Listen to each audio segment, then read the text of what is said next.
अजमेर नामा YouTube channel में आपका स्वागत है। दोस्तों, यदि यह वीडियो आपको पसंद आए तो मेहरबानी करके इसे लाइक व शेयर कीजिए।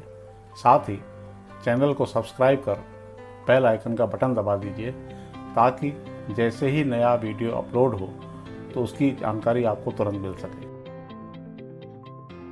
सिंध के सपूत स्वतंत्रता सेनानी रूपलो कोल्ही की प्रतिमा का गत दिवस अजमेर के महाराजा दारसन स्मारक परिसर में अनावरण किया गया। नगर सुधार न्यास के अपने अध्यक्षीय कार्यकाल में स्मारक बनवाने वाले पूर्व सांसद ओंकार सिंह लखावत के निर्देशन में स्वामी समूह के सीएमडी व भाजपा नेता कंवर प्रकाश कृष्णानी, भारतीय सिंधु सभा के केंद्रीय मंत्री महेंद्र कुमार तीर्थानी व मोहन तुलसियानी सहित अनेक सहयोगियों ने इसमें अहम भूमिका निभाई। आइए जानते हैं रूपलो कोल्ही के बलिदान के बारे में।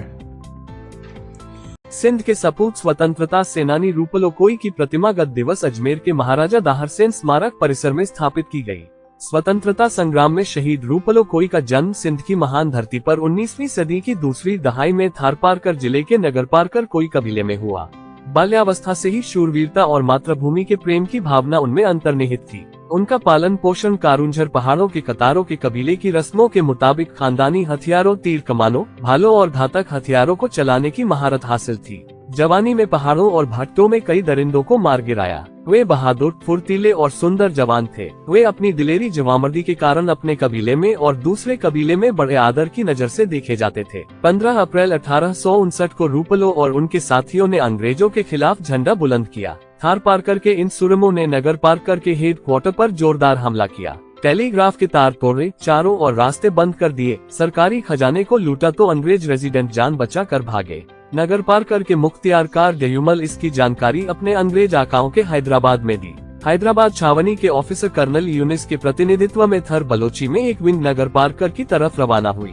कुछ तोपखाना कराची से रवाना हुआ। उन सभी फौजों की अगवानी कर्नल यूनिस ने संभाली। नगरपारकर हुर्रियत पसंदों को कुचलने के लिए 3 मई 1859 को हमला किया गया। प्यारे वतन सिंध के सिंधियों के पुराने हथियार अंग्रेजों की बंदूकों के सामने टिक नहीं सके, इसलिए पहाड़ी किले चंदनगढ़ में बंद हो गए। कर्नल यूनिस ने कुछ गद्दार सरदारों की मदद से चंदनगढ़ किले को तोपों से उड़ा दिया, जहां से कई बहादुर वीरों को गिरफ्तार किया गया और कुछ लोगों ने करुंझर पहाड़ों में जाकर पनाह ली। रूपलो कोई उसके दौरान अपने साथियों को रोटी और खाने के सामान पहुंचाने लगा, पर किसी गद्दार ने यह जानकारी अंग्रेजों को दी और अंग्रेजों ने रूपलो कोई व अन्य साथियों को घेर कर गिरफ्तार कर लिया। उनके गिरफ्तारी के बाद उनके हाथों पर तेल डालकर दिए जलाए गए। प्रताड़ना दी गई, पर वफादार कोई ने फिर भी फिरंगियों को अपने दूसरे साथियों के बारे में कुछ नहीं बताया। रूपलो को जागीर की लालच भी दी, अन्य प्रलोभन दिए गए, पर फिर भी उसने अपने साथियों का पता ठिकाना नहीं बताया। बाद में रूपलो कोई और उनके साथियों पर बगावत का मुकदमा चलाया गया। वीर देशभक्त को मौत की सजा सुनाई गई।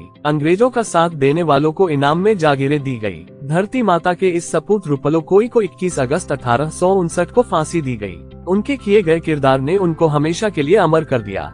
ऐसे थे हमारे महान योद्धा, वीर देशभक्त। अंग्रेजों का डटकर मुकाबला किया व अपना सर्वस्व बलिदान कर दिया।